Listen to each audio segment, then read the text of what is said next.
다 함께 사도신경으로 신앙 고백하시며 9월 16일 새벽 예배를 하나님 앞에 올려드리도록 하겠습니다.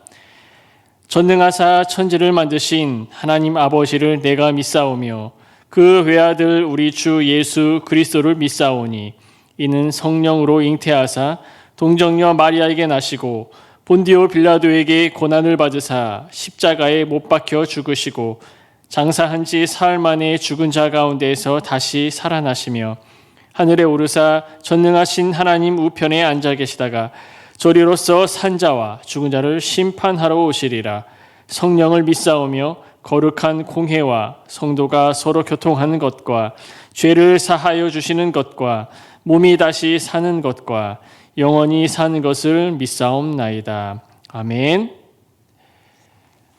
오늘 우리에게 주신 하나님 말씀은 구약성경 창세기 45장 16절에서 20절까지 말씀입니다. 제가 가진 성경 구약성경 73쪽이 되겠습니다. 창세기 45장 16절부터 20절까지 말씀 제가 읽어드리도록 하겠습니다. 요셉의 형들이 왔다는 소문이 바로의 궁에 들리매 바로와 그의 신하들이 기뻐하고 바로는 요셉에게 이르되 내 형들에게 명령하기를 너희는 이렇게 하여 너희 양식을 싣고 가서 가나안 땅에 이르거든 너희 아버지와 너희 가족을 이끌고 내게로 오라. 내가 너희에게 애굽의 좋은 땅을 주리니 너희가 나라의 기름진 것을 먹으리라. 이제 명령을 받았으니 이렇게 하라. 너희는 애굽 땅에서 수레를 가져다가 너희 자녀와 아내를 태우고 너희 아버지를 모셔오라. 또 너희의 기구를 아끼지 말라.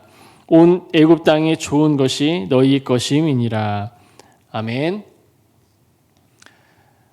우리가 오늘 읽은 창세기 45장의 말씀은 요셉이 형들에게 자신의 정체를 드러내며 그동안 참아왔던 눈물을 쏟아냅니다. 아버지에 대한 그리움과 죄송함, 그리고 형제들의 애절한 표정, 특히 베냐민에 대한 이 유다의 진실하고 헌신적인 사랑과 아버지의 평안을 걱정하는 마음이 요셉의 마음을 무너뜨리는 결과를 가져오게 된 것입니다. 요셉의 정체의 형제들은 상상도 못한 충격적인 사실 앞에 입을 다물지 못한 채 아무 말도 할 수 없었습니다. 이는 당연하다 말할 수가 있습니다. 아무리 생각해도 노예로 팔려버린 요셉이 이집트의 제2인자가 되어 있다는 것이 이해가 되질 않았던 것입니다. 그러나 요셉은 45장 5절의 말씀에 두려움에 떠는 그들에게 가까이 오라 하여 자신이 애굽에 팔려온 것은 온 가족을 살리기 위해 모두 하나님께서 하신 일이니 두려워하거나 자책하지 말라 이렇게 권면합니다. 그리고 요셉은 형제들에게 지극히 친절을 베푸는 모습을 보여줍니다. 이는 그 속에서 요셉의 깊은 마음과 애정이 담겨 있는 것을 우리에게 보여줍니다. 정말 진심 어린 친절을 형제들에게 베풀고 있는 것입니다. 그리고 오늘 우리가 읽은 본문 말씀은 요셉이 형제들과의 상봉 소식이 궁중에 퍼져 바로 왕과 신하들에게까지 알려지자 그들은 어느 누구 할 것 없이 기뻐하며 축하해 주었습니다. 그리고 바로 왕은 요셉을 불러 아버지를 포함해 모든 식구들을 애굽으로 오게 할 것과 그들이 편히 살 수 있는 좋은 땅까지 약속했습니다. 이것만으로 끝나지 않습니다.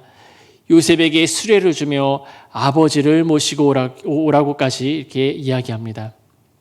이를 위해서 필요한 것들이 있다면 주저하지 말고 사용하라 이렇게 또 말하고 있습니다. 물론 노약자 및 어린 아이들을 태우고 올 여러 대의 그 수레도 가져올 것을 명령하고 있습니다.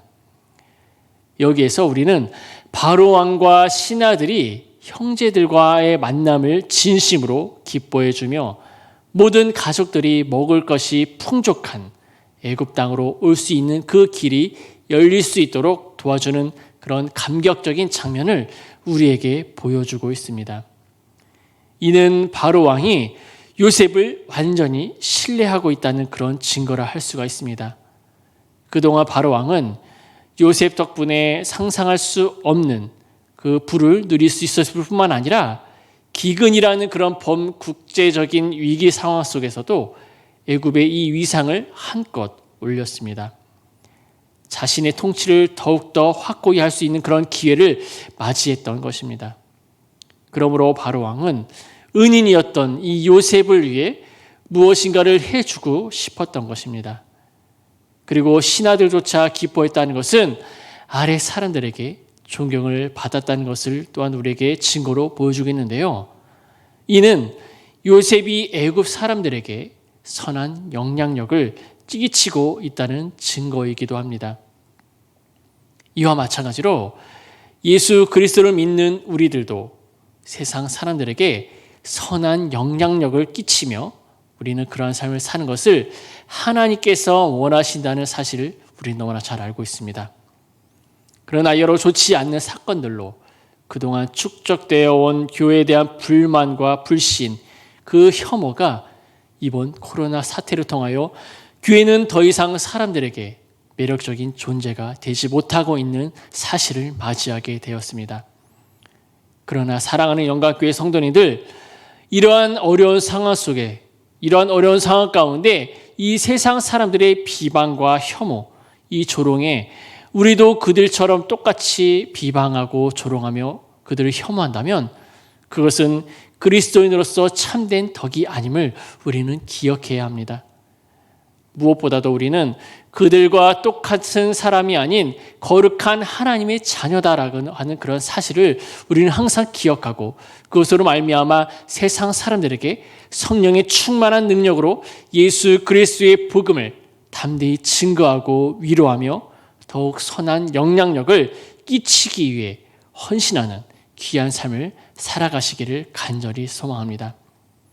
그러므로 덕이는 그 그리스도인의 삶은 상대방의 부족함을 이해해주고 또한 포용해주며 많은 사람의 마음을 얻게 되는 그런 하나님의 놀라운 은혜를 경험하게 될 것입니다. 계속해서 이 형제들과의 이 만남에 진심으로 기뻐해 주었던 바로왕은 요셉에게 수레를 주며 그의 자녀와 아내를 태우고 고향 땅으로 돌아가 아버지를 모시고 오라고 말씀하고 있습니다. 그리고 이를 위해서 필요한 것들이 있다면 주저하지 말고 사용하라라고 말하고 있습니다.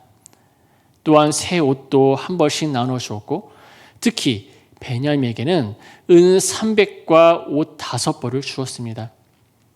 이처럼 이 요셉의 형제들은 바로 왕의 호의에 힘입어 예전보다 훨씬 편하게 가나안 안으로 되돌아갈 수 있었습니다. 그리고 이 과정에서 요셉은 그의 형제들이 돌아가는 길, 혹시 이 일을 아버지께 말씀드리는 일로 형제들끼리 다툼이 있을지 모른다는 생각에 가시는 길에 다투지 말라라고 당부합니다. 이는 형제들이 돌아가는 도중에 요셉을 팔았던 사건 때문에 서로 책임을 회피하며 논쟁할까 염려했던 것이라 할 수가 있습니다. 이제 형제들은 가나안 땅에 무사히 도착하여 아버지 야곱에게 이 모든 사실을 알립니다. 요셉이 살아있으며 더구나 그가 이 애굽의 총리가 되었다는 그 소식을 전하게 됩니다. 야곱은 죽은 줄로만 알았던 이 요셉이 애굽의 총리가 되었다는 소식에 놀라움으로 잠시 넋을 잃으며 어안이 벙벙한 상태가 되었습니다. 그러나 야곱은 요셉이 보낸 수레를 보고서야 아들들의 말이 사실임을 믿게 됩니다. 야곱은 가장 그의 평생의 가슴의 못으로 남아있는 그 아들 그 요셉을 살아 생전에 만나게 되는 축복을 누리게 되었습니다. 그것도 애굽의 총리가 된 그 당당한 모습의 아들을 보게 된다고 하는 것이죠. 이것은 곧 무엇을 뜻하는 것입니까? 결국 그는 하나님께서 이 요셉을 통하여 바로 이 요셉을 통해서 보여주셨던 그 꿈이 이루어지는 그 기적의 현장을 볼 수 있게 된다라고 하는 것이죠. 이보다 더 큰 행복이 세상에 어디 있겠습니까? 특별히 우리가 여기에 주목해야 할 것이 하나 있습니다. 하나님께서 요셉에게 꿈을 통해 주셨던 그 꿈은 요셉만의 것이 아니었다는 그 사실을 우리에게 보여주고 있는 것이죠. 또한 야곱과 그의 자식들의 꿈이기도 했습니다. 요셉에게 주어진 꿈은 결국 요셉뿐만 아니라 하나님의 백성 모두가 살 길을 열어주는 그런 축복의 꿈이었던 것입니다. 하지만 이 요셉의 형제들은 이 사실을 깨닫지 못했습니다. 아니, 도저히 깨달을 수 없었던 것입니다. 이것은 야곱도 마찬가지였습니다. 야곱은 하나님께서 이 요셉을 통해서 뭔가 이루실 것이라는 것까지는 알고 있었지만, 이렇게 그가 가문뿐만 아니라 애굽 전체를 살리고 그 주변 나라들까지 살리는 그 일을 하게 되리라고는 바로 꿈에도 전혀 생각하지 못했던 사실이었다라고 하는 것이죠. 하지만 하나님은 그 일을 행하셨습니다. 그리고 그들에게 그 일을 보여주셨습니다. 어느 누구도 감히 예상하지 못했던 길, 기대할 수 없었던 그 일을 하나님께서는 이루어 주셨던 것입니다. 그렇습니다. 우리는 여기서 너무도 중요한 교훈을 또한 발견하게 되는데요. 사람은 일생 동안 꿈을 꾸며 살아갑니다. 꿈이 없다면 그것은 죽은 것과 다름이 없습니다. 무엇보다도 하나님을 믿는 사람들은 꿈을 가지고 있어야 합니다. 물론 그 꿈은 나의 이기적인 것을 이루기 위해 품는 꿈이 되어서는 안 됩니다. 또한 남을 죽이고 대신 내가 살기 위해 발버둥 치는 꿈은 그 자체로 이미 죽은 꿈이다라고 할 수가 있습니다. 나를 높이고 이 세상 사람들을 내 손 안에 쥐기 위해서 그저 편안하고 안락한 삶을 누리기 위해서 품는 꿈은 바로 헛된 꿈이다라고 하는 것이죠. 그런 의미에서 우리 그리스도인들이 품는 꿈은 내 욕심에서 비롯되는 것이 아니라 바로 하나님께서 나를 통해 뭔가 이루시기를 원하는 하나님의 꿈이 되어야 된다고 하는 사실이죠. 내가 품는 꿈, 바로 내가 주인이 아닙니다. 바로 진정한 그 주인은 바로 주님이시다라는 사실이죠. 그러므로 이 요셉이 꾼 꿈의 주인은 요셉이 아니었습니다. 바로 하나님이셨습니다. 그리고 이 요셉은 그의 꿈, 바로 그 하나님의 꿈을 이루시기 위한 하나의 통로였다라는 사실입니다. 이를 통해서 이루어진 그 하나님의 꿈은 요셉을 넘어서고 또한 그의 형제들과 아버지 야곱을 넘어서서 애굽과 그 주변의 많은 이방 땅까지 미치게 되었던 것입니다. 뿐만 아니라 이러한 하나님의 꿈은 우리에게까지 미치게 되었습니다. 그것은 무엇입니까? 빛조차 없는 그 죄악의 그 죽음 앞에 고통을 당하는 우리를 구원하시기 위해 이 땅에 하나님의 아들 예수 그리스도를 보내주셔서 우리가 마땅히 받아야 할 그 죄의 형벌의 대가를 십자가에서 죽으시고 우리를 영원한 생명의 길로 이끄신 그 하나님의 놀라운 구원의 은혜의 선물을 우리에게 주셨다라고 하는 사실입니다. 그러므로 사랑하는 영광교회 성도님들, 하나님의 꿈은 반드시 이루어지는 꿈이고 또한 가장 복된 꿈이 되는 것임을 우리는 이것을 믿고 순종하며 나가시길 간절히 소망합니다. 그러나 우리는 여전히 절망합니다. 앞이 보이지 않을 때가 있고 아무리 이리저리 계산해봐도 답이 나오지 않을 때가 여전히 우리를 괴롭히고 있다는 사실입니다. 따라서 소망이 점점 사라져갑니다. 소망이 사라져가다 보니 믿음도 점점 연약해지고 마는 것입니다. 하지만 그럴 때일수록 우리는 믿음을 잃지 말아야 합니다. 마치 요셉이 그랬던 것처럼 말입니다. 요셉은 자신에게 닥친 그 모든 문제를 하나님께서 해결해 주실 것을 믿고 있었다고 하는 사실이죠. 하지만 그렇다고 해서 어떤 과정을 통해서 하나님이 이 일을 이루어 가시는지에 대해서는 전혀 알 길이 없습니다. 오직 그 과정과 끝은 하나님만이 아시는 그런 문제였던 것입니다. 결국 요셉이 할 수 있는 일 무엇이었습니까?